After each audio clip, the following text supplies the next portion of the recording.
దశాబ్దాల తరబడి రోడ్ల సమస్య అంటే అదేదో మన కర్మ అన్నట్టు బ్రతికించింది గతంలో ఉన్నటువంటి కాంగ్రెస్ ప్రభుత్వం, యునైటెడ్ ఫ్రంట్ ప్రభుత్వం, నేషనల్ ఫ్రంట్ ప్రభుత్వం. అట్లాగా దానికి ఒక దారికి తీసుకొచ్చినటువంటి వ్యక్తి వాజ్పేయి.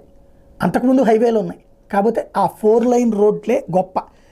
ఎప్పుడు కూడా మనం ఇదివరకు ఒకసారి నా వయసులో ఉన్నటువంటి వాళ్ళందరికీ తెలుసు, హైదరాబాద్ వెళ్ళాలంటే రోడ్డు ఎట్ట ఉండేది, కోల్కతా వెళ్ళాలంటే రోడ్డు ఎట్ట ఉండేది, చెన్నై వెళ్తే రోడ్డు ఎట్ట ఉండేది అనేది. ఇక్కడి నుంచి చెన్నైకి వెళ్ళాలంటే 14 నుంచి 16 గంటలు బై రోడ్డు వెళ్తాయి. ఎత్తెత్తిసిరేటటువంటి రోడ్లు ఉండే హైవేలు. అదే సందర్భంలో హైదరాబాద్ పోవడానికి 12 గంటలు జర్నీ చేసాం మేము బై రోడ్డు.